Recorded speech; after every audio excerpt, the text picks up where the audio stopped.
नमस्कार विद्यार्थी मित्रांनो, सदर व्हिडिओमध्ये आपण महाराष्ट्र राज्यातील इयत्ता 4थीतील इतिहास या विषयाचे वाचन करणार आहे. तर मी वाचनाला सुरुवात करते आहे. शिवाजी महाराज हे केवळ महाराष्ट्राचेच नव्हे तर ते साऱ्या राष्ट्राचे होते. त्यांनी थोर तत्त्ववेत्यांच्या शिकवणीतून स्फूर्ती घेतली आहे. वैयक्तिक महत्त्वाकांक्षेतून केवळ स्वतःसाठी राज्य स्थापन करण्याची त्यांना इच्छा नव्हती. तत्कालीन राज्य पद्धतींच्या गुणावगुणांचा त्यांनी अभ्यास केला आणि त्यातून आपले विशिष्ट धोरण व राज्यव्यवस्था यांची आखणी केली. महाराज स्वतः धर्मनिष्ठ हिंदू होते, तसेच इतर धर्माविषयींची त्यांची भावना सहिष्णुतेची होती. इतर धर्मीयांच्या पूज्यस्थानांसाठी त्यांनी इनामे दिली. शिवाजी महाराज एक थोर सेनानी होते. स्वातंत्र्य रक्षणासाठी आरमाराची आवश्यकता आणि महत्त्व त्यांना पटले होते. इंग्रज व डच यांच्या आक्रमणापासून संरक्षण करण्यासाठी त्यांनी प्रबळ आरमार उभारले. प्रतापगड किल्ल्याच्या बांधणीत त्यांची युद्धशास्त्रातील निपुणता दिसून येते. शिवाजी महाराजांचे आपल्या देशावर फार प्रेम होते आणि मानवी सद्गुणांचे तर ते साक्षात प्रतीक होते. पंडित जवाहरलाल नेहरू. पाठ पहिला. शिवजन्मापूर्वीचा महाराष्ट्र. शिवाजी महाराज थोर पुरुष होते. आपण दर साल त्यांची जयंती मोठ्या समारंभाने आणि आदराने साजरी करतो. तुम्ही मुले तर त्या दिवशी किती आनंदात असता. महाराजांवर सुंदर सुंदर गाणी म्हणता, पोवाडे म्हणता, त्यांच्या तसबिरीला हार घालता. मोठ्या उत्साहाने शिवाजी महाराज की जय असा महाराजांच्या नावाचा जय जयकार करता. कोण बरे हे शिवाजी महाराज? अशी कोणती मोठी कामगिरी त्यांनी केली? शिवाजी महाराज ज्या काळात होऊन गेले तो काळ मध्ययुगाचा होता. त्या काळी सर्वत्र राजेशाह्यांचा अंमल असे. बरेच राजे प्रजेच्या हिताऐवजी आपल्याच चैनविलासात मग्न असत. पण त्या काळातही असे काही राजे होऊन गेले की ज्यांनी प्रजेच्या कल्याणासाठी राज्य केले. उत्तरेतील मुघल सम्राट अकबर, दक्षिणेतील विजयनगरचा सम्राट कृष्णदेवराय हे आपल्या कल्याणकारी राजवटींबद्दल इतिहासात प्रसिद्ध आहेत. त्यांच्याबरोबरच शिवाजी महाराजांचेही नाव गौरवाने घेतले जाते. शिवाजी महाराजांनी महाराष्ट्रात स्वराज्य निर्माण केले. स्वराज्य म्हणजे स्वतःचे राज्य. महाराजांपूर्वी सुमारे 400 वर्ष महाराष्ट्रात स्वराज्य नव्हते. महाराष्ट्राचा बराचसा भाग अहमदनगरचा निजामशहा आणि विजापूरच्या आदिलशहा या 2 सुलतानांनी आपापसात वाटून घेतला होता. ते मनाने उदार नव्हते, ते प्रजेवर जुलूम करत होते. या दोघांचे एकमेकांशी हाडवैर होते. त्यांच्यात नेहमी लढाया होत. त्यात रयतेचे हाल होत. रयत सुखी नव्हती. उघड उघड उत्सव करणे, पूजा करणे धोक्याचे झाले होते. रयतेला पोटभर अन्न मिळत नव्हते. राहायला सुरक्षित निवाराही नव्हता. सगळीकडे अन्याय माजला होता. महाराष्ट्रात ठिकठिकाणी देशमुख, देशपांडे इत्यादी वतनदार होते. पण रयतेकडे त्यांचे लक्ष नव्हते. देशावर त्यांचे प्रेम नव्हते. प्रेम होते फक्त वतनावर, जहागिरीवर. वतनासाठी ते एकमेकांशी भांडत, आपापसात लढत. त्यात रयतेचे खूप हाल होत. या साऱ्या गोष्टींमुळे रयत त्रासून गेली होती. सगळीकडे अंधाधुंदी माजली होती. शिवाजी महाराजांनी हे सारे पाहिले. रयतेला सुखी करण्यासाठी स्वराज्य स्थापनेचे पवित्र कार्य त्यांनी हाती घेतले. भांडखोर वतनदारांना त्यांनी वठणीवर आणले. स्वराज्याच्या कामी त्यांचा उपयोग करून घेतला.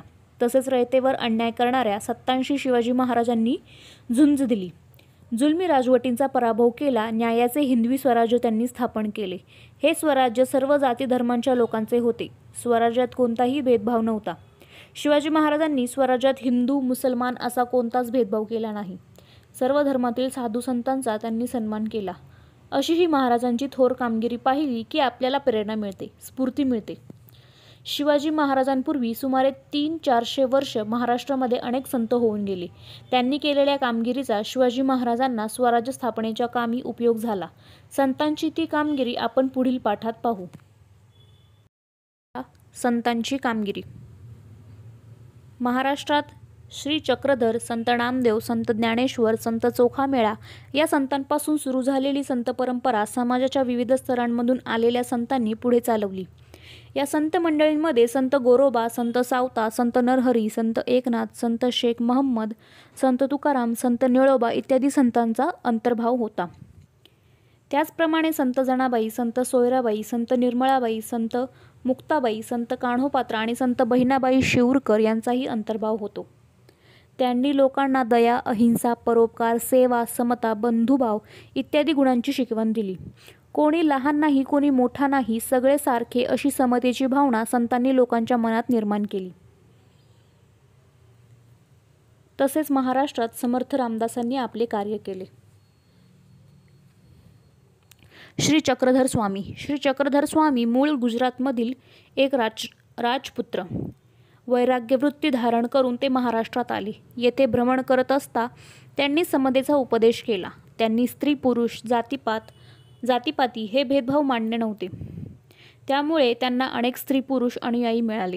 त्यांनी स्थापन केलेल्या पंथास महानुभव पंथ असे म्हणतात. श्री चक्रधर स्वामींच्या आठवणींचा संग्रह म्हणजे लीळाचरित्र हा ग्रंथ होय. संत नामदेव. संत नामदेव विठ्ठलाचे निस्सीम भक्त होते. ते नरसी गावचे राहणारे. त्यांनी अनेक अभंग रचले, कीर्तने केली व जनतेत जागृती निर्माण केली. त्यांनी भागवत धर्माच्या प्रसारासाठी महाराष्ट्रभर संचार केला. त्यांनी लोकांना भक्तीची शिकवण दिली. धर्मरक्षणाचा व भक्तिमार्गाचा खंबीर निर्धार लोकांच्या मनात निर्माण केला. संत नामदेवांनी पुढे भारतभर प्रवास करून मानव धर्माचा संदेश पोहोचवला. ते पंजाबात गेले. तेथील लोकांनाही त्यांनी समतेचा संदेश दिला. हिंदी भाषेत पदे लिहिली.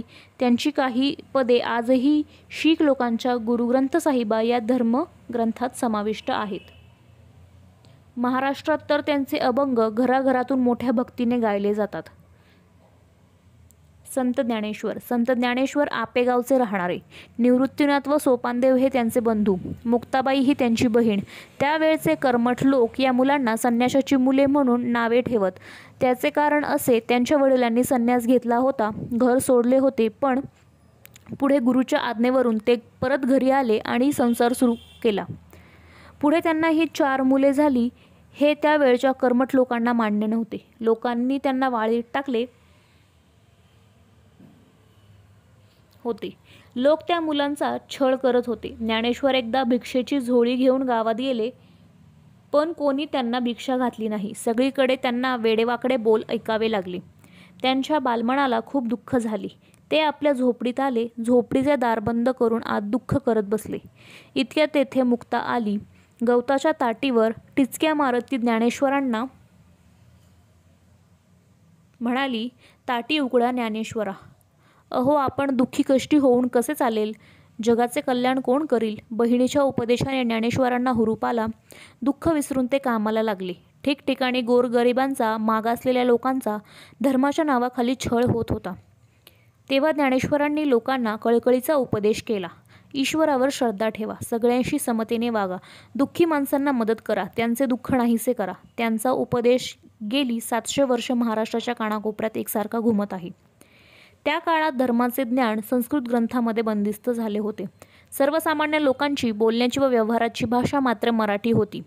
ज्ञानेश्वरांनी मराठी भाषेतून ज्ञानेश्वरी हा फार मोठा ग्रंथ लिहिला. धर्माच्या ज्ञानाचे भांडार त्यांनी लोकांना खुले करून दिले. लोकांना बंधुभावाची शिकवण दिली. ज्ञानेश्वरांनी तरुण वयात पुण्याजवळ आळंदी येथे जिवंत समाधी घेतली. आजही लाखो लोक मोठ्या भक्तिभावाने दर साल आषाढी कार्तिकीला आळंदी पंढरीला जातात. संत एकनाथ. संत नामदेव व संत ज्ञानेश्वर यांच्या कार्याची परंपरा संत एकनाथांनी पुढे चालवली. ते पैठणचे राहणारे. त्यांनी भक्तिमार्गाचा प्रसार केला. त्यांनी अनेक अभंग, ओव्या व भारुडे लिहिली. कोणताही उच्च-नीच भेदभाव मानू नका असा त्यांनी लोकांना उपदेश केला. भक्तीचा मोठेपणा त्यांनी लोकांना पटवला. गोरगरिबांना, मागासलेल्या लोकांना त्यांनी जवळ केली. इतकेच नाही तर मुक्या प्राण्यांवर देखील त्यांनी दया केली. प्राणीमात्रांवर दया करा असा लोकांनाही उपदेश केला. संत एकनाथ जसे बोलत तसे वागत. एके दिवशी ते गोदावरी नदीवर स्नानाला निघाले होते. दुपारची वेळ होती. ऊन रखरखत होते. वाळवंट तापले होते. त्या तापलेल्या वाळवंटावर एक पोरके पोर रडत बसले होते. त्याच्या रडण्याचा आवाज नाथांच्या कानी आला.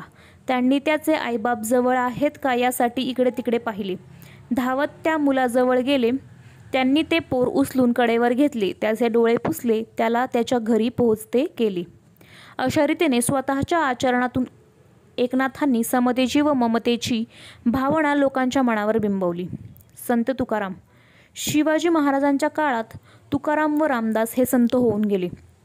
संत तुकाराम हे पुण्याजवळील देहू गावचे राहणारे. त्यांच्या घरी शेतीभाती होती. त्यांचे किराणा मालाचे दुकानही होते. त्यांचे वाडवडील अडल्यानडल्यांना कर्ज देत, पण तुकारामांनी आपल्या वाटणीची कर्जखते इंद्रायणी नदीत बुडवली आणि अनेकांना कर्जमुक्त केले. जवळच्या डोंगरावर जाऊन ते विठ्ठलाचे भजन करत, आषाढी कार्तिकीला पंढरीला जात, कीर्तन करत, अभंग रचत आणि ते अभंग लोकांना म्हणून दाखवत. हजारो लोक त्यांच्या कीर्तनाला येत. शिवरायसुद्धा त्यांच्या कीर्तनाला जात असत. संत तुकाराम लोकांना दया, क्षमा, शांती यांची शिकवण देत समतेचा उपदेश करत. जे का रंजले गांजले त्यासी म्हणे जो आपुले, तोची साधू ओळखावा देव तेथेची जाणावा. हा संदेश त्यांनी लोकांच्या मनावर बिंबवला. लोकांच्या मनात विचार जागे केले. लोक संत तुकारामांचा जय जयकार करू लागले. आजही महाराष्ट्रभर आपल्याला ज्ञानबा तुकाराम हा जयघोष ऐकू येतो. ज्ञानेश्वरांनाच ज्ञानबा असे म्हणतात. तुकाराम गाथा आजही घरोघरी वाचली जाते. समर्थ रामदास. त्याच काळात महाराष्ट्राच्या कडे कपारीत जय जय रघुवीर समर्थ अशी रामदासांची गर्जना घुमत होती. त्यांचा जन्म मराठवाड्यात गोदावरीच्या काठी जांब या गावी रामनवमीच्या दिवशी झाला. रामदासांचे मूळ नाव नारायण, पण ते स्वतःला रामाचा दास म्हणू लागले. दासबोध या त्यांच्या ग्रंथातून त्यांनी लोकांना मोलाचा उपदेश केला. तसेच त्यांच्या मनाच्या श्लोकातून त्यांनी लोकांना सद्विचार आणि सद्वर्तन यांची शिकवण दिली. बलोपासनेसाठी त्यांनी ठिकठिकाणी हनुमानाची मंदिरे उभारली. लोकांना शक्तीची उपासना करण्यास सांगितले. सामर्थ्य आहे चळवळीचे, जो जे करील तयाचे, हा संदेश त्यांनी लोकांना दिला. रामदासांनी लोकांना संघटना करण्याची व अन्यायाविरुद्ध प्रतिकार करण्याची स्फूर्ती दिली. त्यामुळे त्या काळच्या लोकांना धीर आला. साधू संतांच्या कार्यामुळे लोकजागृती झाली. धर्माबद्दल आदर वाढला. लोकांच्या मनात आत्मविश्वास निर्माण झाला. संतांच्या कामगिरीचा शिवरायांनी स्वराज्य स्थापनेसाठी उपयोग करून घेतला. पाठ 3. मराठा सरदार भोसल्यांचे कर्तबगार घराणे. धामधुमीचा काळ. संतांनी लोकांच्या मनात भक्तिभाव निर्माण केला, तर शूर मराठा सरदारांनी महाराष्ट्रात शौर्याची परंपरा निर्माण केली. तो काळच मोठा धामधुमीचा होता. विजापूरचा आदिलशहा आणि अहमदनगरचा निजामशहा या सुलतानांमध्ये महाराष्ट्रात नेहमी लढाया होत. लढाईसाठी त्यांना फौज लागे, या कामी ते मराठा सरदारांचा उपयोग करून घेत. शूर मराठा सरदार. मराठे काटक व शूर होते, तसेच ते धाडसी होते, स्वामिनिष्ठ होते. लढाईवर मोठमोठे पराक्रम गाजवण्यात त्यांना मोठा अभिमान वाटे. हातात भाला, कमरेला तलवार असे हे धाडसी मराठा जवान घोड्यावर मांड घालून सरदारांच्या फौजेत दाखल होत. मराठे सरदार फौजबंद असत. कोणताही फौजबंद मराठा सरदार सुलतानाकडे गेला की सुलतान त्याला आपल्या चाकरीस ठेवी. त्याला सरदारकी देई, कधीकधी जहागीरही देई. जहागीर मिळालेले सरदार स्वतःला आपल्या जहागिरीचे राजे समजत. विजापूर व अहमदनगर येथील सुलतानांच्या पदरी अनेक मोठमोठे मराठे सरदार होते. त्यात सिंदखेडचे जाधव, फलटणचे निंबाळकर, मुधोळचे घोरपडे, जावळीचे मोरे, वेरूळचे भोसले हे प्रमुख होते. सिंदखेडचे जाधव हे देवगिरीच्या यादवांचे वंशज. शिवरायांच्या मातोश्री जिजाबाई या सिंदखेडच्या लखुजी जाधवांच्या कन्या होत. शौर्याची परंपरा. हे सारे सरदार शूरवीर होते, पण त्यांच्यापैकी अनेकांचे आपापसात हाडवैर असे. स्वकीयांसाठी एक होऊन काहीतरी करावे अशी दृष्टी त्यांना नव्हती. त्यामुळे त्यांना शौर्य त्यावेळी परक्यांच्या उपयोगी पडत नसे. पण असे असले तरी महाराष्ट्रातील हजारो तरुणांना त्यांनी पराक्रमाची गोडी लावली. त्यांनी अनेक पराक्रमी वीर निर्माण केले. मराठे सरदारांनी महाराष्ट्रात शौर्य जिवंत ठेवले. महाराष्ट्रातील शूर घराण्यांपैकी वेरूळचे भोसले घराणे मोठे पराक्रमी निघाले. घृष्णेश्वराचे मंदिर. सुमारे 400 वर्षांपूर्वीची गोष्ट. वेरूळच्या लेण्यांजवळील घृष्णेश्वराचे सुंदर मंदिर मोडकळीस आले होते. त्याच्या भिंतींना भेगा गेल्या होत्या. मंदिरातील पुजारीही मंदिर सोडून निघून गेला होता. एवढे महान दैवत, पण कोण अवकळा आली होती त्या मंदिरावर. त्या मंदिराकडे पाहून भक्तांना हळहळ वाटे. येणारे जाणारेही हळहळत, उसासे सोडत. पण त्याच्या दुरुस्तीचा विचार कोण करतो? त्या पडक्या मंदिरात एक शिवभक्त नित्यनेमाने येत असे. शिवाच्या पिंडीवर बेलफूल वाहत असे. हात जोडून आपल्या मनातले श्री शिवाला सांगत असे. एक दिवस त्याने गडी माणसे आणली, मंदिराच्या पडक्या भिंती नीट केल्या, मंदिरांची सारी व्यवस्था लावली, घृष्णेश्वराचा जीर्णोद्धार केला, मंदिराच्या आतबाहेर दिवे लावले, घृष्णेश्वराचे गेलेले वैभव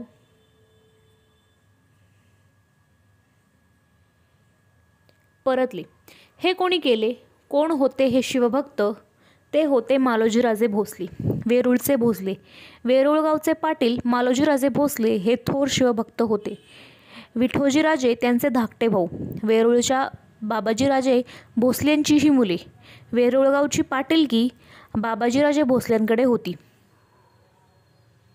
मालोजीराजे व विठोजीराजे मोठे कर्तबगार होते, तसेच ते शूर होते. त्यांच्या पदरी पुष्कळ हत्यारबंद मराठे होते. तो काळ फार धामधुमीचा होता.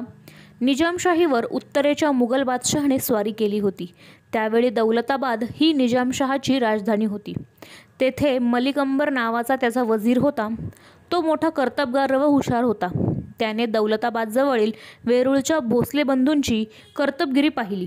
त्याने निजामशहाजवळ त्यांच्या कर्तबगारीची वाखाणणी केली.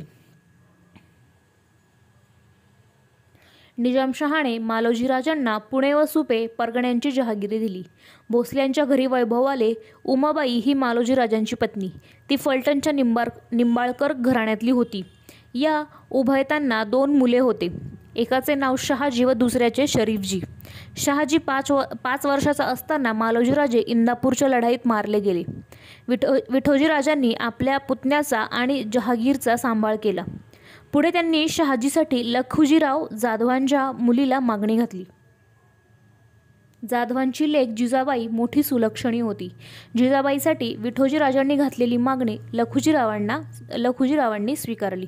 लखुजीराव म्हणजे निजामशाहीतील एक शूर व पराक्रमी सरदार होते. ते मोठा फौजफाटा बाळगून होते. निजामशहाच्या दरबारातही त्यांची मोठी प्रतिष्ठा होती. त्यांनी शहाजीराजे आणि जिजाबाई यांचा विवाह मोठ्या थाटात साजरा केला. जिजाबाई भोसले कुळाची लक्ष्मी झाली. शहाजीराजे. निजामशहाने मालोजीराजांची जहागीर शहाजीराजांना दिली. शहाजीराजे पराक्रमी होते. निजामशाही दरबारात त्यांना मोठा मान होता. मुघल बादशहाने ती निजामशाही जिंकायचा बेत केला. विजापूरचा आदिलशहाही त्याला मिळाला. तेव्हा निजामशाही वाचवण्यासाठी मलिक अंबर व शहाजीराजे निकराने लढली.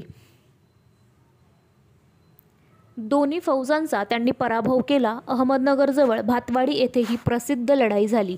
या लढाईत शरीफजी मारले गेले, पण शहाजीराजांनी मोठा पराक्रम गाजवला. त्यामुळे शूरसेनानी म्हणून त्यांचा सर्वत्र लौकिक झाला. दरबारात त्यांची प्रतिष्ठा वाढली, इतकी की खुद्द मलिक अंबरला त्यांच्याबद्दल असूया वाटू लागली. त्यांनी उभयतांत वितुष्ट निर्माण होऊन शहाजीराजांनी निजामशाही सोडली आणि ते विजापूरच्या आदिलशहाला जाऊन मिळाले. आदिलशहाने त्यांना सरलष्कर हा किताब देऊन त्यांचा सन्मान केला. पुढे निजामशाहीत बऱ्याच घडामोडी झाल्या. वजीर मलिक अंबर मृत्यू पावला. त्याचा पुत्र फत्तेखान हा मोठा कारस्थानी होता. तो आता निजामशाहीचा वजीर झाला. त्याच्या काळात निजामशाहीला उतरती कळा आली. मुघलांच्या स्वारीचा धोका निर्माण झाला. त्यातून निजामशाही सावरण्यासाठी निजामशहाच्या आईने शहाजीराजांकडे परत येण्यासाठी साकडे घातले. तेव्हा शहाजीराजे आदिलशाही सोडून निजामशाहीत परत आले. 4. शिवरायांचे बालपण. शिवजन्म. ते दिवस फार धामधुमीचे होते. उत्तरेकडून मुघल बादशहा शहाजहान याने दख्खन सर करण्यासाठी मोठे सैन्य रवाना केले होते. शहाजीराजांच्या जहागिरीचे नाव पुणे. विजापूरच्या आदिलशहाने ते बेचिराख करून टाकले होते. शहाजीराजे अडचणीत सापडले होते. इकडे आड तिकडे विहीर. शहाजीराजांच्या वाट्याला धावपळीचे आयुष्य आले. अशात जिजाबाई गरोदर होत्या. तेव्हा या धामधुमीत आणि धावपळीत त्यांना ठेवायचे कुठे हा प्रश्न उभा राहिला. शहाजीराजांना शिवनेरी किल्ल्याची आठवण झाली. जिजाबाईंना त्यांनी शिवनेरीवर ठेवायचे ठरवले. शिवनेरी हा पुणे जिल्ह्यातील जुन्नरजवळील किल्ला. त्याच्या चारी बाजूंना उंच कडे, भक्कम तटबंदी आणि बळकट दरवाजे होते. किल्ला मोठा मजबूत होता. विजयराज हे त्याचे किल्लेदार होते. ते भोसल्यांच्या नात्यातलेच होते. जिजाबाईंच्या रक्षणाची जबाबदारी त्यांनी स्वीकारली. तेव्हा शहाजीराजांनी जिजाबाईंना शिवनेरीवर ठेवले व ते मुघलांवर चालून गेले आणि तो सोन्याचा दिवस उजाडला. फाल्गुन वद्य तृतीया शके 1551 म्हणजेच इंग्रजी वर्षाप्रमाणे 19 फेब्रुवारी 1630 शिवनेरीच्या नगरखान्यात सनई चौघडे वाजत होते. अशा मंगलक्षणी जिजाबाईंच्या पोटी पुत्र जन्मला. किल्ल्यावर आनंदी आनंद झाला. बाळाचे बारसे झाले. शिवनेरी किल्ल्यावर जन्म झाला म्हणून बाळाचे नाव शिवाजी ठेवले. शिवरायांचे बालपण. शिवरायांच्या वयाची पहिली 6 वर्ष फार धावपळीत गेली. पण या धावपळीतही जिजाबाईंनी शिवरायांना उत्तम शिक्षण दिले. सायंकाळी त्या सांजवात लावत, शिवबांना जवळ घेत, मायेने कुरवाळत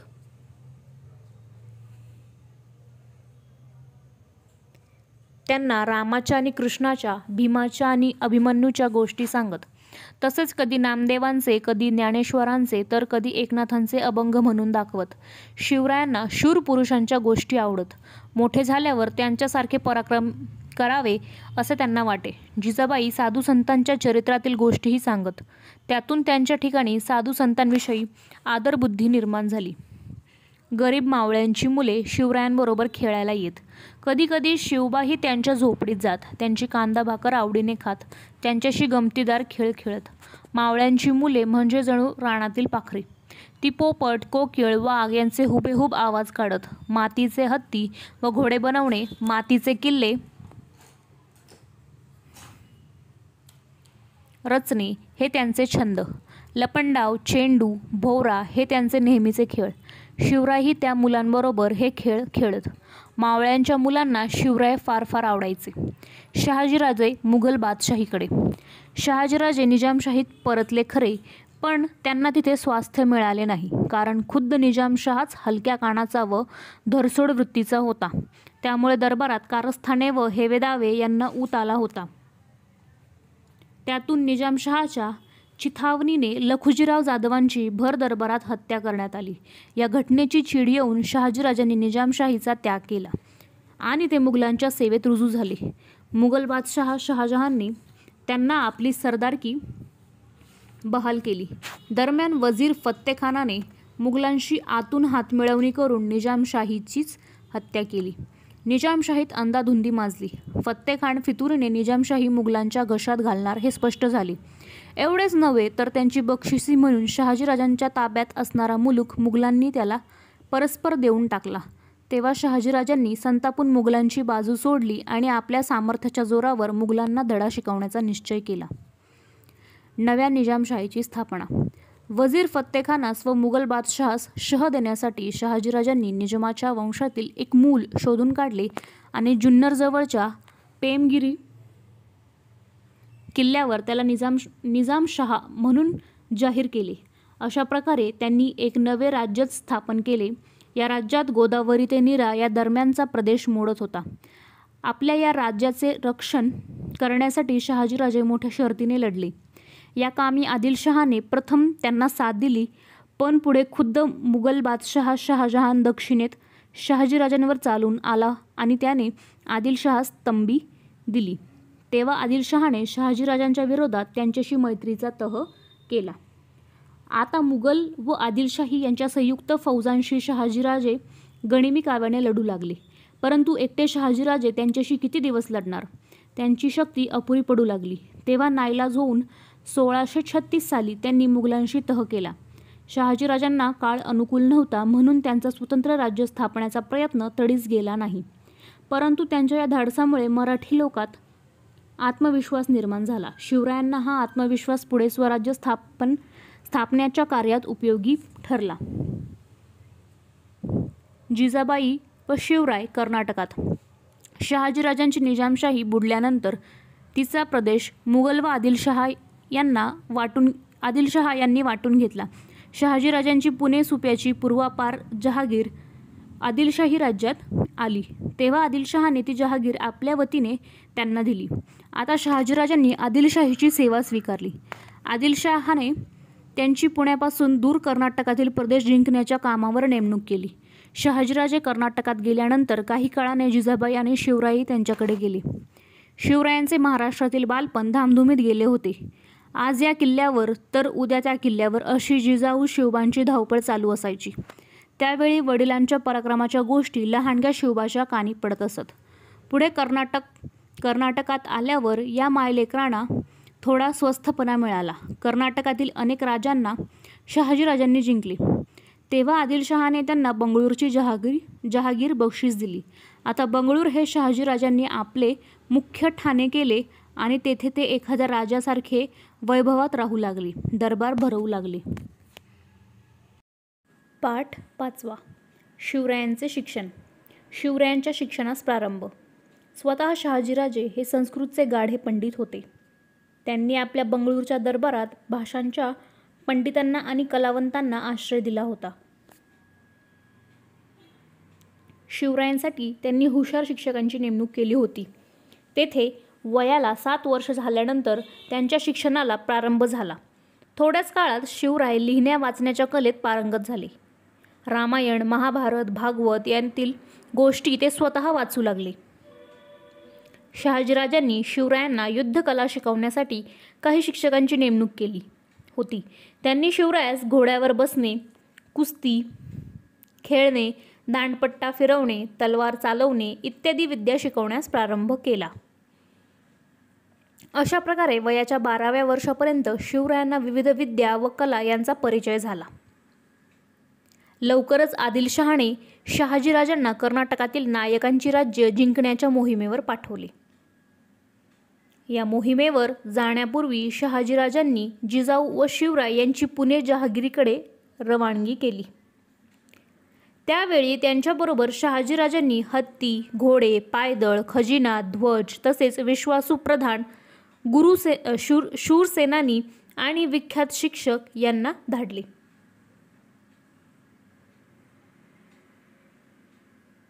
पुण्याचा कायापालट. जिजाऊ आणि शिवराय पुण्यात आले. शिवरायांना बालपणचे दिवस आठवले. बालपणी शिवनेरीच्या मातीत ते खेळले होते. सह्याद्रीची उंच उंच शिखरे त्यांना पुन्हा दिसली. त्यांना खूप खूप आनंद झाला. त्यावेळचे पुणे आजच्या इतके मोठे नव्हते. शहाजीराजांच्या शत्रूंनी हे टुमदार गाव उजाड करून टाकले होते. गावातील मालमत्तेची नासधूस झाली होती. घरे मोडली होती, देवळे पडली होती. शत्रूच्या भीतीने लोक गाव सोडून पळून गेले होते. शेते ओसाड झाली होती, जंगले वाढली होती, रानात लांडगे माजले होते. अशी पुण्याची दैन्यावस्था झाली होती. जिजाबाई शिवरायांसह पुण्यात राहू लागल्या. ते आसपासच्या गावातील लोकांना समजले. तेव्हा लोकांना मोठा धीर आला. जिजाबाईंनी त्यांना जवळ बोलावून दिलासा दिला. लोक पुण्याला येऊन राहू लागले. शेतावर जाऊ लागले. जिजाबाईंनी पडकी देवळे दुरुस्त करून घेतली. देवळात सकाळ संध्याकाळ पूजा होऊ लागली. गाव लोकांनी गजबजू लागले. त्यामुळे पुण्याचे रूप पालटले. दादाजी कोंडदेवांची कामगिरी. जिजाऊ व शिवराय कर्नाटकात असताना इकडे पुणे जहागिरीची व्यवस्था दादाजी कोंडदेव पाहत होते. ते कोंढाण्याचे सुभेदारही होते. ते मोठे इमानी सेवक होते. कारभारात चोख होते, तसेच ते न्यायी होते. त्यांची शिस्त कडक होती. ते निष्ठावंत होते. या काळात शहाजीराजांच्या आदेशाने पुण्यात एक मोठा वाडा बांधण्यात आला. त्याचे नाव लाल महाल. शेतकऱ्यांनी शेतात लागवड करावी म्हणून दादाजींनी त्यांना काही वर्ष शेतसाऱ्याची सूट दिली. त्यामुळे शेते लागवडीस आली. माजलेले लांडगे शेतकऱ्यांना त्रास देत, म्हणून लांडगे मारण्यासाठी त्यांनी बक्षिसे लावली. त्यामुळे बरेच लांडगे मारले गेले. चोरांचा सुळसुळाट झाला होता. दादाजींनी शेतकऱ्यांची पथके उभारली व त्यांचा पहारा बसवला. चोरांचा बंदोबस्त केला. जमिनीची प्रतवारी ठरवून तिच्यावर सारा आकारला. त्यामुळे लोकांना आनंद झाला. दादाजी कोंडदेव आणि निजामशाहीचा वजीर मलिक अंबर यांचे कार्य शेती सुधारणा व सारा वसुली या क्षेत्रात मोलाचे व पायाभूत मानले जाते. शिवरायांचे शिक्षण. शिवराय पुणे जहागिरीत आले. तरी जिजाबाईंच्या देखरेखीखाली त्यांचे शिक्षण चालूच राहिले. बंगळुरूहून येताना शहाजीराजांनी सोबत दिलेल्या नामवंत शिक्षकांनी शिवरायांना अनेक शास्त्रे, विद्या व भाषा शिकवल्या. उत्तम राज्यकारभार कसा करावा, शत्रूशी युद्ध कसे करावे, किल्ले कसे बांधावे, घोडे व हत्ती यांची परीक्षा कशी करावी, शत्रूच्या दुर्गम प्रदेशातून निसटून कसे जावे इत्यादी अनेक विद्या शिवरायांना अवगत झाल्या. शिवरायांची शिक्षणातील ही प्रगती पाहून जिजाऊंना मोठा आनंद झाला. वीरमाता जिजाबाईंची शिवरायांस शिकवण. जिजाबाई ही काही सामान्य स्त्री नव्हती. ती लखुजीराव जाधवांसारख्या बलाढ्य सरदाराची कन्या आणि शहाजीराजांसारख्या पराक्रमी पुरुषाची पत्नी होती. राजकारणाचे व युद्धनीतीचे बाळकडू जिजाबाईंना लहानपणापासून मिळाले होते. जाधव व भोसले या दोन्ही प्रसिद्ध घराण्यांची लढाऊ परंपरा त्यांच्या ठिकाणी एकत्र आली होती. जिजाबाई मोठ्या स्वाभिमानी व स्वातंत्र्यप्रिय होत्या. मराठा सरदाराने कितीही पराक्रम केला तरी सुलतानांच्या दरबारात त्याचे चीज होत नाही याचा त्यांना वाईट अनुभव आला होता. निजामशहाने भर दरबारात त्यांच्या पित्याची हत्या केली होती. त्याचे दुःख त्यांनी पचवले होते. जिजाबाईंनी आता निश्चय केला होता की त्यांचा शिवबा अशी परक्यांची चाकरी करणार नाही. तो स्वतःच आपल्या लोकांचे राज्य म्हणजे स्वराज्य स्थापन करील या विचाराने त्या शिवरायांना घडवत होत्या. मावळात राहणाऱ्या लोकांना मावळे म्हणत. मावळे इमानी, कष्टाळू व चपळ होते. काटकपणात त्यांचा हात कोणी धरत नसे. पण ते सुलतानी राजवटीने गांजले होते. सुलतानांच्या लष्कराकडून गावेच्या गावे लुटली जात. रयत परागंदा होई, तिला कोणी वाली नसे. अशा दुःखी कष्टी लोकांसाठी आपण काहीतरी करावे असे शिवरायांना वाटे. घरी आल्यावर शिवराय जिजाबाईंपाशी हितगुज करत. जिजाबाई म्हणत, शिवबा, भोसल्यांचा पूर्वज श्रीरामचंद्र. श्रीरामचंद्राने दुष्ट रावणाला मारले आणि प्रजेला सुखी केले. जाधवांचा पूर्वज श्रीकृष्ण. त्याने दुष्ट कंसाला ठार केले आणि प्रजेला सुखी केले. श्रीराम आणि श्रीकृष्ण यांच्या वंशात तुझा जन्म झाला आहे. अरे, तू सुद्धा दुष्टांचा संहार करू शकशील. तू सुद्धा गरीब लोकांना खूप सुखी करू शकशील. आईच्या या उपदेशाने शिवरायांना हुरूप येई. राम, कृष्ण, भीम, अर्जुन या वीरांच्या गोष्टी त्यांना आठवत. हे वीरपुरुष शिवरायांना सतत ध्यानी मनी स्वप्नी दिसे. हे वीर अन्यायाविरुद्ध जसे लढले तसे आपण लढावे. त्यांनी दुष्टांचा नाश केला तसा आपण करावा. त्यांनी प्रजेला सुखी केले तसे आपण करावे. आपण न्यायी व्हावे, धाडसी व्हावे, पराक्रमी व्हावे असे शिवरायांना सतत वाटू लागले. शिवरायांचा नवा अंमल. पुणे जहागिरीत आता जिजाबाईंच्या मार्गदर्शनाखाली शिवरायांचा नवा अंमल सुरू झाला. या कामासाठी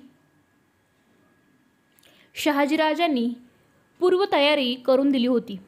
त्यांनी शिवरायांना बंगळुरूहून पुण्याला पाठवताना सामराज निळकंठ पेशवे, बाळकृष्ण हनुमंते मुजुमदार, मानकोजी दहातोंडे सरनोबत, रघुनाथ बल्लाळ सबनीस, सोनोपंत डबीर अशी मातब्बर मंडळी त्यांच्याबरोबर दिली होती. जणू हे सर्व स्वतंत्र राजाचे अधिकारीच. शिवरायांनी आपल्या जहागिरीचा कारभार उत्तम रीतीने पाहावा म्हणूनच शहाजीराजांनी हे अधिकारी पुण्यास पाठवले होते. त्यांच्या मदतीने शिवराय जहागिरीचा कारभार पाहू लागले. लोकांच्या सुखदुःखाच्या गोष्टीकडे लक्ष देऊ लागले. रयतेवर अन्याय करणाऱ्यांना शिक्षा होऊ लागल्या. एक प्रकारे शहाजीराजांच्या जहागिरीचा कायापालटच होत होता.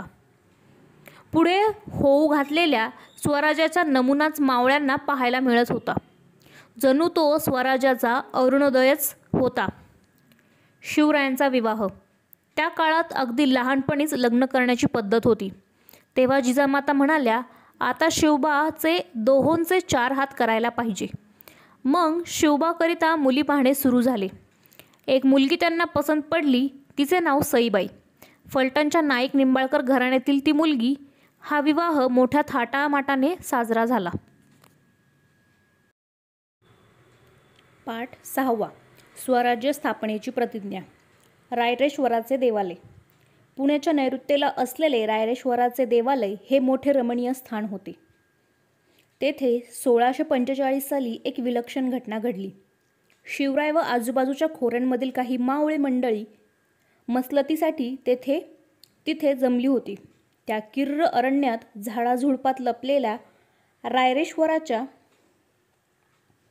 देवालयात शिवरायांबरोबर कसले खलबत ते मावळे करत होते. श्रीशंकरापाशी कोणते मागणे मागत होते? बालशिवबाची तेजस्वी वाणी. शिवराय अजून वयाने कितीतरी लहान होते, पण त्यांच्या मनाची भरारी मोठी होती. त्यांनी एक मोठा घाट घातला होता. त्या देवालयात जमलेल्या सवंगड्यांना ते कळकळीने म्हणाले, गड्यांनो, मी आज तुम्हाला माझ्या मनातील एक गोष्ट सांगू का? आमचे वडील शहाजीराजे विजापूरचे सरदार आहेत. त्यांनीच आम्हाला इथल्या जहागिरीचा अधिकार दिला आहे. सर्व कसे छान चालले आहे, पण गड्यांनो, मला यात मुळीच आनंद वाटत नाही. सुलतानांच्या वतनदारीवर आपण संतुष्ट राहावे का? दुसऱ्याच्या ओंजळीनेच आपण पाणी प्यावे का? आपल्या चारी बाजूंना अनेक परकीय राजवटी आहेत. त्यांच्यामध्ये सारखी युद्धे चालू असतात. आपली माणसे या युद्धात नाहक मरतात. कुटुंबेच्या कुटुंबे देशोधडीला लागतात. आपल्या मुलखाची धुळधाण होते आणि इतके सोसूनही आपल्या पदरी काय तर गुलामगिरी. आपण हे किती दिवस सहन करायचे? दुसऱ्यासाठी आपण किती काळ खपायचे? सांगा, तुम्हीच सांगा. वतनांच्या लोभाने आपण हे असेच चालू द्यायचे का? शिवराय आवेशाने बोलत होते. त्यांचा चेहरा रागाने लाल झाला होता. बोलता बोलता ते थांबले. त्या तरुण सवंगड्यांकडे पाहू लागले. रायरेश्वराच्या गाभाऱ्यात जमलेले ते तरुण मावळे शिवरायांच्या बोलण्याने थरारून गेले. नवीच दृष्टी त्यांना मिळाली. त्यांच्यापैकी एक जण म्हणाला, बोला बालराजे, बोला. आपला मनोदय सांगा आम्हाला. तुम्ही जे सांगाल ते करण्यासाठी आम्ही एका पायावर तयार आहोत. हो राजे, तुम्ही जे सांगाल ते आम्ही करू. आमचे प्राणही देऊ. ते सारे तेजस्वी तरुण वीर एका आवाजात बोलले. स्वराज्याची शपथ. मावळ्यांच्या या शब्दांनी शिवरायांना स्फुरण चढले. एकेकाकडे पाहत ते आनंदाने म्हणाले, गड्यांनो, आपला मार्ग ठरला. आपल्या ध्येयासाठी आपण सर्वांनी झटायचे, सर्वांनी खपायचे, सर्वांनी प्राण अर्पण करायलाही तयार व्हायचे. आपण हे ध्येय म्हणजे हिंदवी स्वराज्य, तुमचे, माझे, साऱ्यांचे स्वतंत्र राज्य स्थापन करायचे. परक्यांची गुलामी आता नको. उठा, या रायरेश्वराला साक्ष ठेवून आपण प्रतिज्ञा करू. स्वराज्य स्थापनेसाठी आता आम्ही आमचे सर्वस्व वाहणार. सारे मंदिर शिवरायांच्या शब्दांनी घुमू लागले. हिंदवी स्वराज्याच्या रूपाने हे राज्य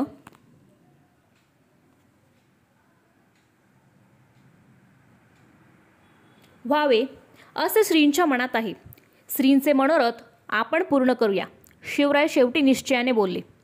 रायरेश्वराच्या देवालयातून सारे मावळे बाहेर पडले, ते स्वराज्याच्या आनाभाका घेऊनच. शिवरायांचे मन उचंबळून आले. ते पुण्यास येताच तडक लाल महालात मातोश्रींकडे गेले. घडलेला प्रसंग त्यांनी जिजाबाईंना सांगितला. त्या माऊलीला धन्य धन्य वाटले. आपण मनी जे धरले ते बालराजे पूर्ण करणार अशी आशा, असा विश्वास त्यांना वाटू लागला. मावळ खोऱ्यातील जमवाजमव. शिवराय आपल्या नव्या उद्योगाला लागले. मावळ्यांना घेऊन ते तलवारीचे हात करू लागले. घोडदौड करावी, डोंगरातील आडमार्ग शोधावे, खिंडी, घाट, चोरवाटा निरखाव्या, असा त्यांचा नित्यक्रम सुरू झाला. शिवरायांनी मावळ्यांची अंतःकरणे जिंकून घेतली. तरुण मावळे शिवरायांसाठी वेडे झाले. शिवरायांसाठी जगायचे, शिवरायांसाठी मरायचे असे ते मानू लागले. आता शिवरायांच्या हालचालींना उधाण आले. समुद्राला भरती यावी तसे शिवरायांनी पुण्याभोवतीचे सर्व कोट किल्ले आपल्या सवंगड्यांसह बारीक नजरेने न्याहाळले. चोरवाटा, भुयारे, तळघरे, दारुगोळा, हत्यारे आणि शत्रूंच्या फौजांची ठाणी यांची खडानखडा माहिती मिळवली. मावळातील सोबती. 12 मावळात ठिकठिकाणी काही देशमुख मंडळी आपली वतने सांभाळत बसली होती. त्यांना आपल्या वतनाचा विलक्षण लोभ होता. वतनासाठी ते आपापसात भांडत. या भांडणात मराठ्यांची शक्ती उगाच वाया जात आहे हे शिवरायांनी ओळखले.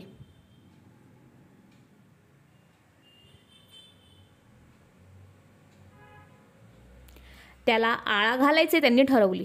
शिवराय देशमुखांच्या गावांना भेटी देत, त्यांची समजूत घालत, स्वराज्याच्या ध्येयाने त्यांना भारून टाकत. शिवरायांनी त्यांना गोड शब्दांनी आपलेसे केले, पण काहींनी दांडगाई केली. त्यांनाही शिवरायांनी वठणीवर आणले. मराठ्यांचे आपापसातील झगडे त्यांनी थांबवले, जो तो त्यांना धन्यवाद देऊ लागला. मावळ खोऱ्यातील झुंजारराव मरळ, हैबतराव शिळमकर, बाजी पासलकर, विठोजी शितोळे, जेधे, पायगुडे, बांदल इत्यादी देशमुख मंडळी शिवरायांचा शब्द मानू लागली. मावळात स्वराज्याची घोडदौड सुरू झाली. शिवरायांची राजमुद्रा. शिवरायांच्या नावाने जहागिरीचा कारभार सुरू झाला होता. शहाजीराजांनी शिवरायांची स्वतंत्र राजमुद्रा तयार केली होती. ती मुद्रा अशी: प्रतिपचंद्र लेखेव वर्धिष्णु विष्णु वंदिता शाहसुनो शिवसेशा मुद्रा भद्राय राजती. प्रतिपदेच्या चंद्रकलेप्रमाणे वाढत जाणारी आणि साऱ्या विश्वाला वंद्य होणारी अशी शहाजीराजांचा पुत्र शिवाजीराजे यांची राजमुद्रा लोकांच्या कल्याणासाठी आहे असे सांगणारी ती राजमुद्रा म्हणजे स्वराज्याच्या स्थापनेचा संकेतच होता. त्या काळात राजमुद्रा बहुधा फारसी भाषेत कोरलेल्या असत, पण शिवरायांची मुद्रा संस्कृत भाषेत होती. स्वराज्य हवे तशी स्वभाषा हवी, स्वधर्म हवा. त्याबरोबरच दुसऱ्या धर्माचा द्वेषही नको.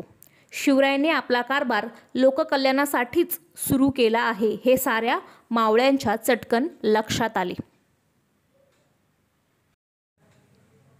पाठ 7 स्वराज्याचे तोरण बांधले. रायरेश्वराच्या देवालयात शिवरायांनी आपल्या सवंगड्यांसह स्वराज्य स्थापनेची प्रतिज्ञा केली. पण एवढे अवघड कार्य होते ते. दिल्लीचा मुघल बादशहा, विजापूरचा आदिलशाही सुलतान, गोव्याचे पोर्तुगीज आणि जंजिऱ्याचा सिद्दी अशा 4 सत्ता त्यावेळी महाराष्ट्रावर हुकूम गाजवत होत्या. या सत्तांचा दरारा मोठा होता. त्यांच्या विरुद्ध ब्र काढायची कुणाची हिंमत नव्हती. अशा बिकट परिस्थितीत शिवरायांनी स्वराज्याचा मंत्र उच्चारला होता. कुठे शत्रूच्या फौजांचे अफाट बळ आणि कुठे शिवरायांच्या सवंगड्यांचे अल्पबळ. पण शिवरायांचा निश्चय अढळ होता, त्यातूनच बळ निर्माण झाले. तोरणगड. शिवरायांकडे पुणे, सुपे, चाकण व इंदापूर या परगण्यांची जहागीर होती. जहागिरीतील किल्ले विजापूर दरबारातील अधिकाऱ्यांच्या ताब्यात होते. किल्ल्यांशिवाय कसले आहे स्वराज्य? ज्याचे किल्ले त्याचे राज्य. किल्ला ताब्यात असला की आजूबाजूच्या प्रदेशावर सत्ता चालते.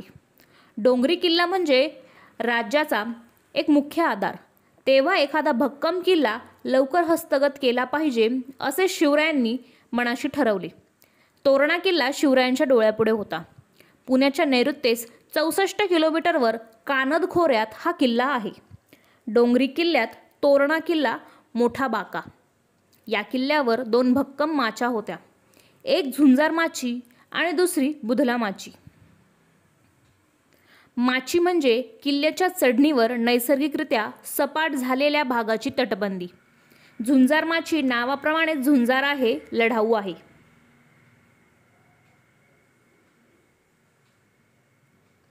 किल्ल्यावरून खाली उतरण्यासाठी एकच वाट आहे, ती आहे झुंजार माचीवरून. ही वाट अतिशय अवघड आहे.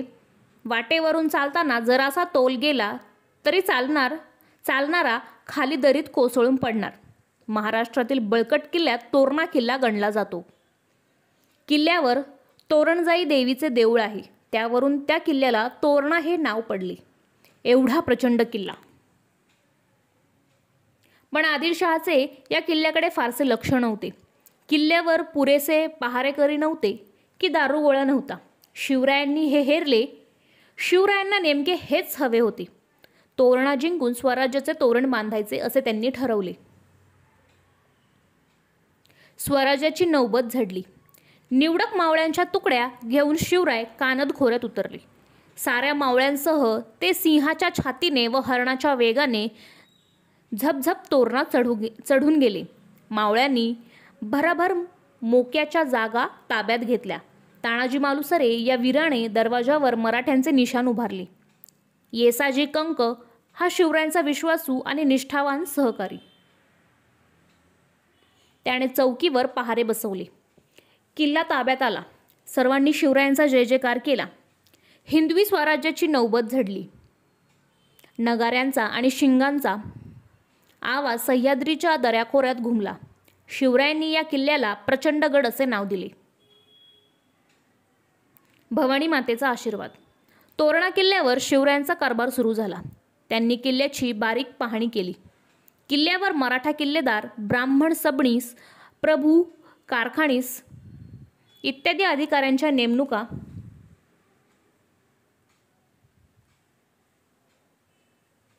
केल्या. शिबंदित मावळे, कोळी, रामोशी, महार इत्यादी जाती जमातीतील शूर माणसे नेमली. स्वराज्याच्या सैन्यात जातीभेद, वर्णभेद असा कोणताही भेदभाव नव्हता. किल्ल्याची दुरुस्ती सुरू झाली आणि काय आश्चर्य, मोहरांनी गच्च भरलेल्या चार घागरी काम चालू असताना किल्ल्यावर सापडल्या. काम करणाऱ्यांना आनंदी आनंद झाला. शिवरायांना देवी भवानी प्रसन्न आहे, तिनेच धन दिले असे जो तो म्हणू लागला. काम करणाऱ्यांनी मोठ्या आनंदाने धनाच्या घागरी शिवरायांजवळ आणून दिल्या. एका मोहरेलाही कुणी हात लावला नाही. स्वराज्याचेच धन होते ते त्यांनी आपल्या धन्याच्या स्वाधीन केले. स्वराज्याच्या कार्यासाठी एवढे धन एकाएकी सापडले म्हणून शिवरायांना हुरूप आला. आपल्या कार्याला आई भवानीचा आशीर्वाद आहे असे त्यांना वाटले. हे धन स्वराज्याच्या कामी आले. या धनातून शिवरायांनी शस्त्रे विकत घेतली, दारुगोळा जमा केला. उरलेल्या धनातून त्यांनी एक बेत सिद्धीस नेण्याचे ठरवले. तो बेत असा: तोरण्यापासून 15 किलोमीटरवर पूर्वेला मुरुमदेवाचा डोंगर आहे. शिवरायांनी तो हेरून ठेवला होता. हा डोंगर खूप उंच, अवघड आणि मोक्याचा होता. आदिलशहाने या डोंगरावर एक किल्ला अर्धवट बांधून सोडून दिला होता.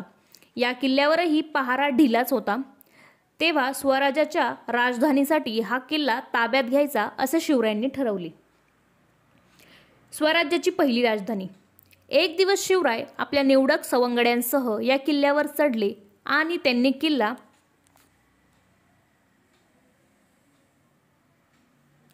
ताब्यात घेतला. तोरण्यावर सापडलेले काही धन मुरुमदेवाच्या डागडुजीसाठी खर्च झाले. शिवरायांनी या किल्ल्याला नाव दिले राजगड. गडावर पाथरवटांनी दगड घडवले. लोहाराने भाता फुंकला. सुतार, गवंडी, मजूर, भिस्ती अशी सारी माणसे कामाला लागली. राजवाडा, 12 महाल, 18 कारखाने आणि राजगादी तयार झाली. राजगड ही स्वराज्याची पहिली राजधानी सजली. स्वराज्याची घोडदौड. शिवरायांची घोडदौड सुरू झाली. 12 मावळातील किल्ल्यांमागून किल्ले त्यांनी ताब्यात घेतले. 12 मावळात आनंद आणि उत्साह यांना पूर आला. गावोगावचे पाटील, देशमुख शिवरायांच्या मुजऱ्याला येऊ लागले. परंतु तांदळात जसे काही खडे असतात तसेच मावळातही काही दुष्ट लोक होते. शिवरायांचा उत्कर्ष बघून त्यांच्या पोटात दुखू लागली. शिरवळच्या आदिलशाही ठाणेदाराकडे शिवरायांविरुद्ध तक्रारी गेल्या. ठाणेदाराने विजापूरला सांडणी स्वार पाठवून शिवरायांच्या या घोडदौडीची हकीकत आदिलशहाच्या कानी घातली. शिवरायांचे चातुर्य. आदिलशहा चकित झाला. त्याने शहाजीराजांना जाब विचारला. शहाजीराजांना मोठा पेच पडला, पण त्यांनी वेळ निभावून नेली. जहागिरीचे रक्षण करण्यासाठी स्वतःकडे एकही किल्ला नाही म्हणून शिवाजीराजांनी किल्ला घेतला असावा असे शहाजीराजांनी आदिलशहास कळवले. शिवरायांनीही आदिलशहाकडे जासूद पाठवला. जहागिरीचा कारभार व्यवस्थित चालावा म्हणून आम्ही किल्ला घेतला. आदिलशहाच्या हितासाठीच किल्ला घेतला, यात दुसरा काहीही हेतू नाही, असे धूर्तपणाचे उत्तर शिवरायांनी पाठवले. कोंढाणा आणि पुरंदर हे 2 किल्लेही मोक्याचे होते. शिवरायांनी तेही युक्तीने काबीज केले. त्यानंतर रोहिडा ताब्यात घेतला. स्वराज्याची घोडदौड अशी जोरात सुरू झाली.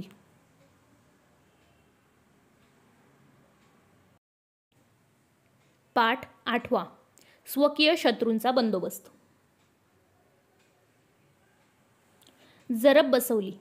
शिवरायांच्या अवतीभोवती 12 मावळातील मावळे गोळा झाले. शिवराय सांगतील ती कामगिरी ते बजावत होते. स्वराज्यासाठी जगायचे आणि स्वराज्यासाठी मरायचे असे ते मानत होते. साधी भोळी मराठमोळी माणसे ती. त्यांना शिवराय म्हणजे जीव की प्राण वाटत. पण काही मंडळींना शिवरायांच्या कर्तृत्वाचा हेवा वाटे.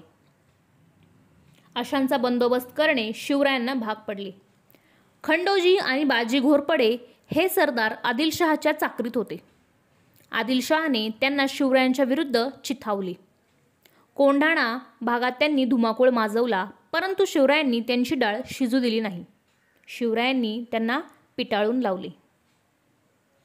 तसेच फलटणचे बजाजी नाईक निंबाळकर हे तर शिवरायांचे मेहुणे. शिवरायांना त्यांच्या विरोधात जाऊनही लढाया कराव्या लागल्या. तथापि पुढे या घराण्यातील व्यक्ती शिवरायांच्या बरोबर राहिल्या. शिवरायांचा जवळचा नातलग संभाजी मोहिते हा त्यांच्या सुपे परगण्यात होता. त्यानेही शिवरायांविरुद्ध कारवाया सुरू केल्या. शिवरायांनी सुप्याला जाऊन त्याला पकडले आणि त्याची रवानगी कर्नाटक प्रांतात केली.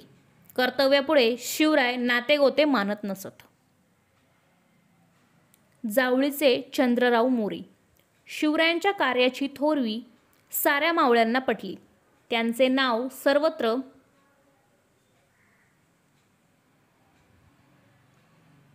दुमदुमले. शिवराय लोकांचे राजे झाले, पण ते काही लोकांच्या डोळ्यात खुपले. जावळीचे मोरे असेच होते. मोरे हे जावळीचे जहागीरदार.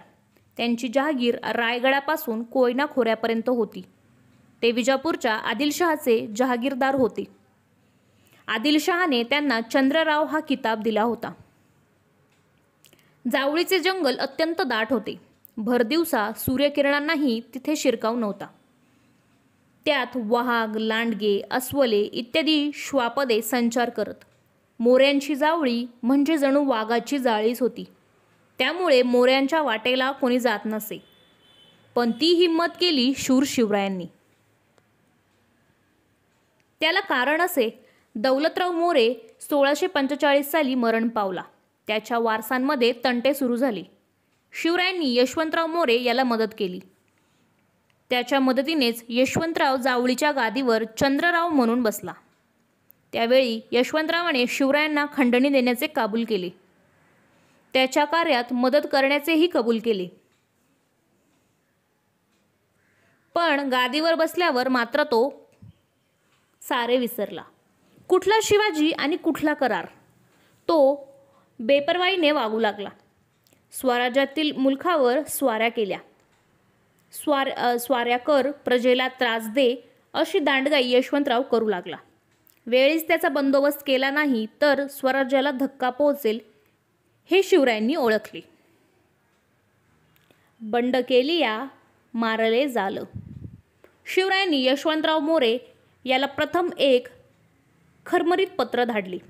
तुम्ही राजे म्हणविता, राजे आम्ही. आम्हास श्री शंभूने राज्य दिले आहे, तर तुम्ही राजे न म्हणावे.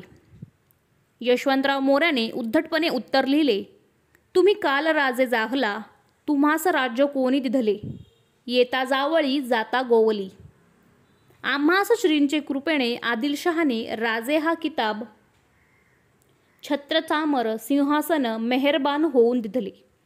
येथे उपाय कराल तर अपाय होईल. शिवरायांनी उलट टोला दिला. जावळी खाली करून राजे न म्हणून, छत्र चामर दूर करून, हात रुमाले बांधून भेटीस येऊन हुजुराची चाकरी करणे. इतकियावर बंडखोरी केलिया मारले जाल. जावळीभोवती घनदाट जंगल होते. रायरीचा किल्ला अजिंक्य होता. मोरे मंडळी ही पुष्कळ होती. जावळी जिंकणे सोपे नव्हते. भरपूर तयारी करून शिवरायांनी जावळीवर स्वारी केली.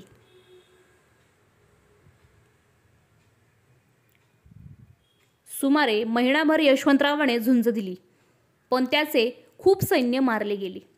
अखेरीस आपल्या मुलांना घेऊन यशवंतराव रायरीवर पळाला. शिवरायांनी जावळी घेतली. नंतर शिवराय रायरीवर चालून गेले.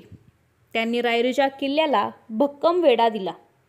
यशवंतराव 3 महिने निकराने लढला, पण अखेरीस त्याला माघार घ्यावी लागली. किल्ले रायगड. जावळीचा विजय फार महत्त्वाचा होता. त्या विजयामुळे शिवरायांचे स्वराज्य पूर्वीपेक्षा दुप्पट झाले. यशवंतरावाचे सैन्यही शिवरायांना येऊन मिळाले. रायरीचा प्रचंड किल्ला स्वराज्यात आला. हा किल्ला बघून शिवरायांना धन्य वाटले. त्यांनी या किल्ल्याचे नाव रायगड ठेवले. त्यानंतर त्यांनी जवळच असलेल्या भोरप्या डोंगरावर एक नवीन किल्ला बांधला. त्याचे नाव ठेवले प्रतापगड. पाठ 9. प्रतापगडावरील पराक्रम. आदिलशाही हादरली. विजापूरच्या दरबारातील गोष्ट. शिवरायांच्या वाढत्या हालचाली ऐकून आदिलशाही दरबार काळजीत पडला. दरबारात झाडून सारे सरदार गोळा झाले. एक एक गाजलेले शमशेर बहादर दरबारात हजर होते. आदिलशाही कारभार बघणारी बडीसाहेबीन जातीने दरबारात हजर होती. दरबारापुढे महत्त्वाचा प्रश्न होता, शिवाजीचा बिमोड कसा करायचा. बडीसाहेबीन हिने दरबारातील सरदारांना खडा सवाल केला. सांगा, कोण तयार आहे शिवाजीचा बंदोबस्त करायला. दरबारात शांतता पसरली. जो तो आपल्या जागी चूप. शिवरायांशी मुकाबला करण्याचे धाडस कोण दाखवणार. जो तो एकमेकांकडे बघू लागला. एवढ्यात धिप्पाड देहाचा एक सरदार लवून मुजरा करत पुढे आला. त्याचे नाव होते अफजल खान. खानाने विडा उचलला. तबकातील विडा उचलत अफजल खान म्हणाला, शिवाजी? कुठला शिवाजी? त्याला मी जिवंत कैद करून येथे पकडून घेऊन येतो आणि तसा न सापडला तर त्याला ठार मारून विजापूर आणतो. अफजल खान म्हणजे विजापूर दरबारचा भारी सरदार. तुफान ताकदीचा, पोलादी पहार हातांनी वाकवणारा. भल्या बुऱ्या कोणत्याही मार्गाने आपले काम करण्यात त्याचा हात खंडा. अशा अफजल खानाने शिवरायांना जिवंत पकडून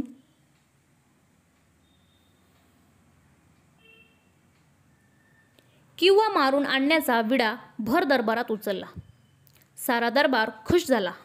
दरबारात हजर असलेल्या प्रत्येकाला वाटले, आता शिवाजी भोसला कसला जिवंत राहतो. थोड्याच दिवसात विजापूर दरबारात साखळदंडात बांधलेल्या अवस्थेत शिवाजी हजर होणार, नाहीतर त्याचे मुंडके तरी दरबारात सादर होणार. अफजल खान मोठ्या ऐटीने थाटामाटाने विजापुरातून बाहेर पडला. त्याने आपल्याबरोबर प्रचंड फौज व लढाईचे सामान घेतले. यापूर्वी अफजल खान 12 वर्ष वाईचा सुभेदार होता. त्यामुळे त्याला त्या मुलखाची चांगली माहिती होती.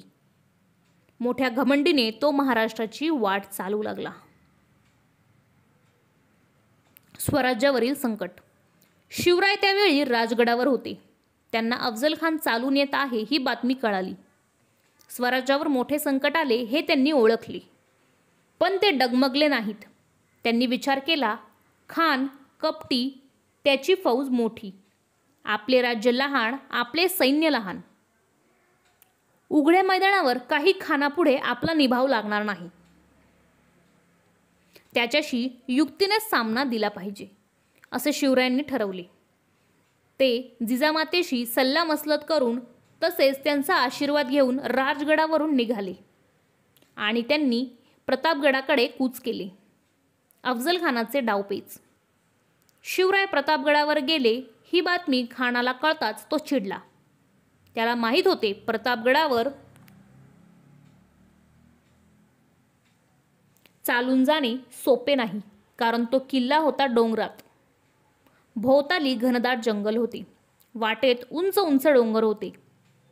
फौजेला जायला चांगली वाट नव्हती. तोफा चढवायला मार्ग नव्हता. शिवाय तेथे जंगली जनावरांचा तर भयंकर सुळसुळाट. शिवरायांनी प्रतापगडावरून उतरून खाली यावे म्हणून खानाने डावपेच खेळण्यास सुरुवात केली. तुळजापूर, पंढरपूर या देवस्थानांना उपद्रव दिला. रयतेचा खूप छळ केला. हे ऐकून तरी शिवराय प्रतापगड सोडतील व बाहेर येतील असा खानाचा डाव होता. शिवरायांनी खानाचा डाव ओळखला. त्यांनी प्रतापगड सोडलाच नाही. तेव्हा खानाने दुसरा डाव टाकला. प्रेमळपणाचे सोंग घेऊन त्याने शिवरायांना निरोप पाठवला. तुम्ही माझ्या मुलासारखे मला भेटायला या. आमचे किल्ले परत द्या. तुम्हाला मी आदिलशहाकडून सरदारकी देववितो. शेरास सव्वा शेर. खान आपल्याशी कपटी डाव खेळतो आहे हे शिवरायांनी झटकन ओळखले. ते सावधगिरीने वागत होते. त्यांनी खानालाच प्रतापगडाखाली खेचून आणण्याचा निर्धार केला. त्यांनी खानाला निरोप पाठवला. खानसाहेब, मी तुमचे किल्ले घेतले. मी अपराधी आहे, मला क्षमा करा. आपणच प्रतापगडाखाली भेटायला यावे. मला तिकडे येण्याची भीती वाटते. शिवरायांचा निरोप ऐकून अफजल खान हसला. वाह, बहुत खुशी. आपली दाढी कुरवळत तो म्हणाला. त्याला वाटले या अफजल खानापुढे शिवाजीची काय बिशाद. हा डरपोक माझ्याशी कसली लढाई खेळतो. आपणच जावे आणि भेटीत त्याला चिरडून टाकावे. बस. खान शिवरायांना प्रतापगडाखाली भेटायला तयार झाला. भेट ठरली. प्रतापगड खालच्या माचीवर भेटण्याची जागा ठरली. दिवस ठरला. वेळ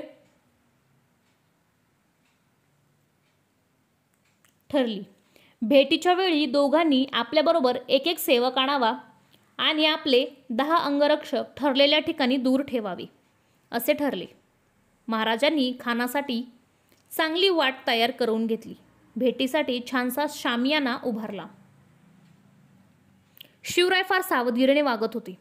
त्यांनी आपल्या सैन्याच्या निरनिराळ्या तुकड्या केल्या. जंगलात कोणी कोठे लपून राहायचे, काय करायचे याबद्दल त्यांना सूचना दिल्या. कडेकोट बंदोबस्त केला.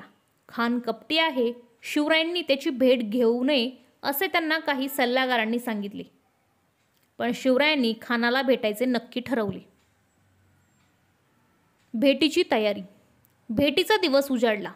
सकाळी शिवरायांनी भवानी देवीचे दर्शन घेतले. थोड्या वेळाने त्यांनी पोशाख करण्यास सुरुवात केली. पायात सुरवार चढवली. अंगात चिलखत घातले. त्यावर जरीचे कुडते व अंगरखा घातला. डोक्यास जिरेटोप घातला. त्यावर मंदिल बांधला. डाव्या हाताच्या बोटात वाघनखे चढवली. त्याच हाताच्या अस्तनीत बिचवा लपवला. सोबत पट्टा घेतला. शिवराय खानाच्या भेटीस असे तयार झाले.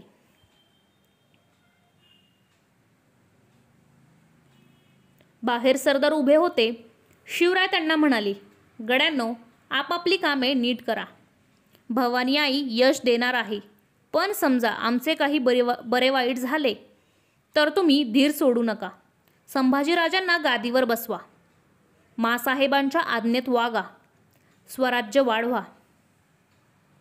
रयत सुखी करा. आम्ही निघालो. शिवराय निघाले. बरोबर वकील, पंताजी गोपीनाथ आणि जिवाजी महाला, संभाजी कावजी, येसाजी कंक, कृष्णाजी गायकवाड, सिद्दी इब्राहिम इत्यादी 10 अंगरक्षक होते. खान शिवरायांच्या आधीच शामियानात येऊन बसला होता. मनोराज्य करत होता. त्याच्या शेजारी बडा सय्यद नावाचा त्याचा हत्यारबंद शिपाई उभा होता. तो पट्टा चालवण्यात मोठा पटाईत होता. शिवराय शामियानाच्या दाराजवळ आले. बडा सय्यदकडे पाहताच ते तेथेच उभे राहिले. खानाने महाराजांच्या वकिलाला विचारले, शिवाजीराजे आत का येत नाहीत? वकील म्हणाला, ते बडा सय्यदला भितात. त्याला तेवढा दूर करा. बडा सय्यद दूर झाला. शिवराय आत गेले. खान उठून म्हणाला, या राजे, भेटा आम्हाला. अफजल खानाशी झटापट. महाराज सावध होऊन पुढे झाले. खानाने शिवरायांना आलिंगन दिले. धिप्पाड खानापुढे शिवराय ठेंगणे होते. शिवरायांचे मस्तक खानाच्या छातीवर आले. त्यासरशी खानाने शिवरायांना ठार करण्यासाठी त्यांची मान आपल्या डाव्या बगलेत दाबली आणि दुसऱ्या हाताने शिवरायांच्या कुशीत कट्यारीचा वार केला. शिवरायांच्या अंगावरील अंगरखा टरकन फाटला. अंगरख्याखाली चिलखत असल्यामुळे शिवराय बचावले. त्यांनी खानाचा डाव ओळखला. अत्यंत चपळाईने त्यांनी खानाच्या पोटावर वाघनखांचा मारा केला. डाव्या हाताच्या अस्तनीत लपवलेला बिचवा उजव्या हाताने काढून त्यांनी तो खसकन खानाच्या पोटात खुपसला. खानाची आतडी बाहेर पडली. खान कोसळला. एवढ्यात त्याचा वकील कृष्णाजी भास्कर पुढे आला. त्याने शिवरायांवर तलवारीचा वार केला, पण शिवरायांनी पट्ट्याच्या एका घावात त्याला ठार केले. ही खणाखणी ऐकून बडा सय्यद शामियानात घुसला. तो शिवरायांवर वार करणार एवढ्यात जिवाजी महाला धावून आला. बडा सय्यदचा वार आपल्या अंगावर घेऊन जिवाजी महालाने एका घावात त्या जागच्या जागी ठार केले. होता जीवा म्हणून वाचला शिवा, अशी म्हणच पुढे रूढ झाली. यावेळी झालेल्या संघर्षात संभाजी कावजीने मोठा पराक्रम केला. अफजल खानाच्या फौजेची दानादन. विजयी शिवराय गडावर गेले. इशाऱ्याची तोफ झाली. शिवरायांचे सैन्य इशाऱ्याचीच वाटच बघत होते. तोफ होताच झाडीत लपून राहिलेले शिवरायांचे सैन्य खानाच्या फौजेवर तुटून पडले. खानाच्या फौजा बेसावध होत्या. त्यांना पळायलाही वाट सापडेना. मराठ्यांनी जोराचा पाठलाग केला आणि खानाच्या फौजेचा धुव्वा उडवला. अफजल खानाचा मुलगा फाजल खान कसाबसा निसटला व विजापूरला पोहोचला. त्याने सांगितलेली बातमी ऐकून विजापुरात हाहाकार उडाला. विजापूरचा सर्वात बलाढ्य सरदार शिवरायांनी हा हा म्हणता धुळीस मिळवला. शिवरायांचे नाव सगळीकडे दुमदुमले. त्यांच्या पराक्रमाचे पोवाडे सह्याद्रीच्या कडेकपारीतून घुमू लागले.